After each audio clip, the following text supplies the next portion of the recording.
Welcome to my YouTube channel. My name is Coach Undress with coachingwithundress.com. And ladies, thank you for tuning in. We're going to talk about part 2 of part 1. If you missed it, go check it out. Best advice in dating. You heard it. Best advice in dating. And before I get into part 2, I want to hear your best advice in dating. Something you know, something you learned, something that someone's told you. What is your best advice in dating? Leave a message. I can't wait to hear what you all have to say. I respond to all these messages personally myself. So looking forward to that. Let's get going.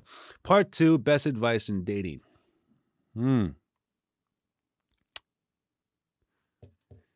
Heal yourself up before getting involved. I mentioned this before. Heal yourself up before getting involved. Are we ever 100% healed? Really, are we? I don't think so. I don't think we ever will be. Those are like the emotional wounds, the emotional scars that we all go through in life. But do we get enough healing of that situation to be in peace of that last relationship, the last situation? That is very important. Being in peace of understanding why it didn't work out. It's not about pointing fingers, but it's about taking accountability on what on your end could you learn more from. You want to do all this before you get involved. Again, when we wait till we're 100% healed, which is not realistic, that's going to take a lot of time because we're trying to think that there's always going to be a moment of pure healing. I don't think there is. I think you're healed enough to take the leap to be fully in peace with the situation. And it comes in all different situations, not just heartbreak, family loss of a job, friendship. You come to peace with it. You come to the reality of it. Would you ever be healed 100%? Probably not, but you have enough healing power to live in peace with it. Clarity, closure. When you do these things, then you allow yourself to represent the real you in a relationship next time you get involved compared to something dragging on from the last relationship, where you're maybe comparing, maybe you're still traumatized, maybe you're still resentful, maybe you have some trust issues. We've all been there, and there's always something. But that's why it's key to take time between relationships, not just jump into the next one. I always say, don't date to replace or repeat. I'm here to help you prepare yourself for the right guy, not just the next guy. So don't get involved if you're not in a healing place of peace with what you've gone through. Because again, that might attract the wrong kind of guy, or that might misrepresent who you really are. Number two, before I go on to number 2, I'd really appreciate your subscription. Again, it's free. Hit the like button if you like the videos, and leave any comments, leave any feedback, leave any stories you want to share about this.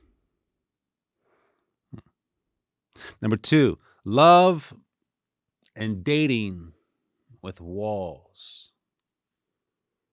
Walls, guards, blocks.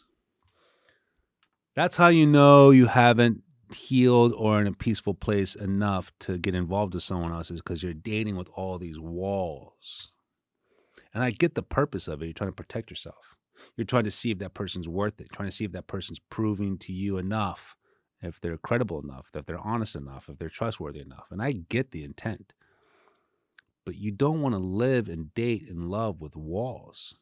You should have more trust in yourself, knowing you have better judgment. You have a stronger intuition. You're experienced now to know and see through those red flags and be like, I don't need to figure that out. I really don't need to figure that out. You notice certain things. If there's like questionable behavior, or let's say rude or irrational behavior, you're not like, I need to find that out why that is. No, you don't need to. You don't want to find out. You can go somewhere else. I don't need to figure out that puzzle. My ego is not that big where I need to be able to fix that. You should have trust in yourself where you're not having walls. You're open arms because you trust yourself. You trust yourself in what you're looking for and what you want. You trust yourself in what you deserve and what you have to offer. There's nothing about walls there. Anything that's very brave, very courageous. And I think everyone has that in them when they take the time to heal enough where they're in peace of whatever they've gone through to attempt love and dating with no walls. I'm not saying you to be reckless or fearless or stupid about who you date. No, you have no walls because you trust your gut. You trust your intuition. You trust your judgment. You've learned the hard way enough to realize I don't need to constantly always test someone to prove to me. I'll know. I'll know right away. I mean, it's pretty simple about the situation when someone's efforts and actions and not just their words is if they really want to get to know you. If they call you and not just text you, they really want to get to know you. If they're consistent with their actions, not just their words, they really want to get to know you. You don't need walls for that. I get why a lot of people do it, though. I understand it. I've done it, but it's not me. Not the way I want to date, not the way I want to love. Excuse me. Which leads to number 3 is basically you can't give love and receive love with walls. You think you can because you're trying to micromanage it, but you really can't. I mean, I know it sounds like it's a contradiction to don't lose yourself in the momentum. No, be in the momentum, be in the moment, but don't lose yourself. And you don't have to have walls to dictate how much love you give or how much love you receive. You just know because what feels right and it's smart and it's healthy and you see it's mutually there with the other person, then you enjoy this progress, this journey of what you're learning with someone.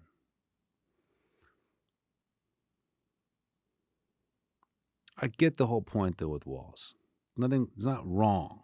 So let me correct this. It's not wrong, but it's not ideal. I feel like when you've done enough time for yourself, you've healed enough, you're more in peace about the situation of your last relationship, you trust yourself more.